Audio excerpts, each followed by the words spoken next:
దుర్గమ్మ ప్రసాదించిన సంతానం మరణిస్తే ఎందుకు సంతోషించి కనకధార కురిపించింది? అలాగే ఇంద్రకీలాద్రిలో దుర్గమ్మ ఆలయం కట్టించిందెవరు? అసలు దుర్గమ్మ కనకదుర్గమ్మగా ఎలా మారింది? ధర్మం నిలబడాలని తన కుమారుడి శిరస్సునే ఖండించిన గొప్ప రాజు కథ. 5వ మరియు 6వ శతాబ్దంలో మాధవవర్మ అనే రాజు విజయవాడను పాలించేవారు. ఆయన పుణ్యాత్ముడు. అయితే ఆయనకు సంతానం లేదు. ఆ కాలంలోనే ఇంద్రకీలాద్రిపై వెలిసిన దుర్గమ్మకు కూడా ఆలయం లేదు. ఆమె స్వయంగా ఒక కొండరాయిపై ప్రత్యక్షమై చిన్న మండపంలో కొలువుదీరారు. మాధవవర్మ ప్రతిరోజు ఆ అమ్మవారిని దర్శించేవారు. ఒకరోజు అమ్మవారు ఆయన కలలో ప్రత్యక్షమై, మహేంద్రవర్మ, నాకు ఆలయం నిర్మించు, మెట్ల మార్గం ఏర్పరచు, నేను నీకు ఒక కొడుకును అనుగ్రహిస్తాను అని చెప్పింది.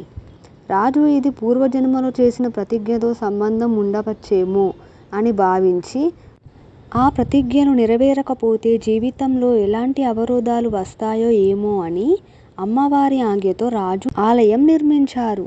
దీంతో మాధవవర్మనే అమ్మవారికి తొలి ఆలయం నిర్మించిన రాజుగా నిలిచారు.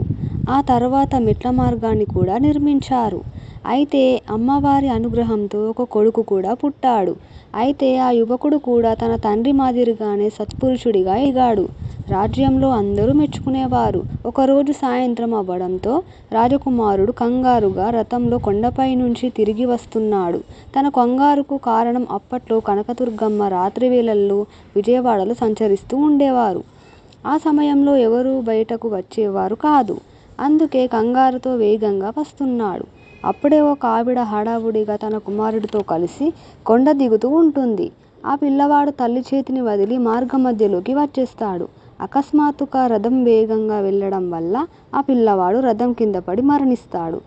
ఆ తల్లి తన కుమారుడి మృతదేహాన్ని తీసుకొని తన రాజు దగ్గరకు వెళ్ళి న్యాయం అడుగుతుంది. అప్పుడు రాజు కోపంతో, ఈ తప్పుకు శిక్ష శిరస్సును ఖండించడమే.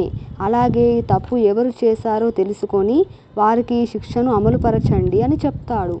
విచారించగా ఆ తప్పు చేసింది తన కుమారుడే అని తెలుసుకున్నాడు. తప్పు ఎవరు చేసినా సమాన శిక్ష ఉండాలి అని నిర్ణయించాడు. ఆ మహారాజుని ఎక్కడ అయితే ఆ పిల్లవాడు చనిపోయాడో అక్కడికి తీసుకువెళ్ళి శిరస్సు ఖండించారు. దాంతో అమ్మవారు ఒక్కసారిగా ప్రత్యక్షమై రాజు ధర్మాన్ని మెచ్చుకొని 4:30 నిమిషాల పాటు విజయవాడ మొత్తం కనకధార కురిపించారు. రాజు ఏడుస్తూ, ఏమిటి అమ్మా, నా కుమారుడు చనిపోతే నువ్వు సంతోషంతో నగల వర్షం కురిపిస్తున్నావు అని బాధపడతాడు.